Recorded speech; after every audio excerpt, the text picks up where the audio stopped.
Mendel ने दूसरा नियम जो बनाया था वो था पृथक्करण का नियम, या जिसे लॉ ऑफ सेग्रीगेशन भी कहते हैं। तो इस लॉ ऑफ सेग्रीगेशन, ये नियम भी उन्होंने मोनोहाइब्रिड क्रॉस के प्रयोग और उसके जो रिजल्ट थे उस आधार पर बनाया था। इसमें जो क्रॉस कराया गया था दो भिन्न मतलब लक्षण वाले, यानी लक्षण तो सेम रहता है लेकिन उसके जो रूप हैं वो अलग होते हैं, उनमें जब क्रॉस कराया गया तो पहली पीढ़ी में हमको सारे प्रभावी लक्षण मिले थे, और जब उनका दूसरी पीढ़ी जब रिजल्ट मिला, यानी कि जब पहली पीढ़ी का स्वपरागण कराया गया, पॉलिनेशन कराया गया, तो जो दूसरी पीढ़ी थी उसमें जो रिजल्ट मिला था वो किस तरीके का था, उस आधार पर जो है उन्होंने ये लॉ ऑफ सेग्रीगेशन को बनाया था। तो जैसे अभी हम ये इस चित्र में देख रहे हैं, तो पहली पीढ़ी तो आपको समझ में आ गया कि सभी जो है वो प्रभावी लक्षण ही प्रदर्शित होंगे, लेकिन इसका मतलब जब हम दूसरी पीढ़ी को जो देख रहे हैं, इसका जो रिजल्ट था वो 1:2:1 था। ये उसका जीनोटाइप था जिसकी हमने बात मोनोहाइब्रिड क्रॉस में की थी, और फिनोटाइप जो था वो 3:1 था। 3:1 का मतलब है 75% जो है लंबे पौधे और 25% जो है वो बौने पौधे।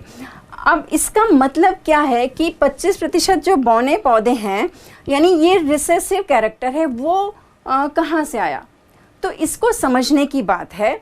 तो ये जैसे आप देख रहे हो कि जब पहली पीढ़ी का जो जीनोटाइप है वो कैपिटल टी और स्मॉल टी है, तो जब इसमें जब युग्मक बनते हैं, युग्मक कब बनेंगे, cell division, meiosis cell division की प्रोसेस में बनेगा।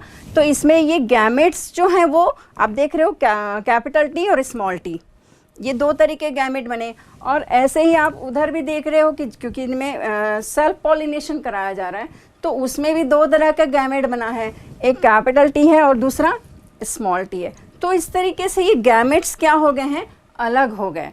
अब अलग हो गए तो जब नेक्स्ट जनरेशन में जो गैमेट्स आएगा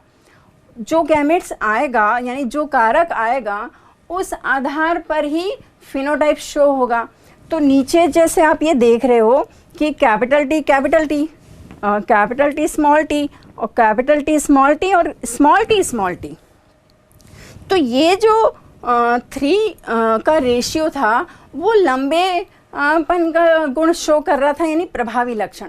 लेकिन कुछ परसेंटेज यानी 1/4 कहा जाए, 25% कहा जाए, वो जो है वो रिसेसिव कैरेक्टर यानी जो अप्रभावी लक्षण था, क्योंकि गैमेट वही आए, यानी स्मॉल टी आए, तो गैमेट क्योंकि रिसेसिव कैरेक्टर वाले आए, तो इसलिए उनका जो फिनोटाइप क्या शो होगा वही रिसेसिव कैरेक्टर वाला यानी अप्रभावी लक्षण। तो इसका मतलब है कि गैमेट्स की प्योरिटी बनी रहती है, इसलिए इसको law of purity of gametes भी कहते हैं।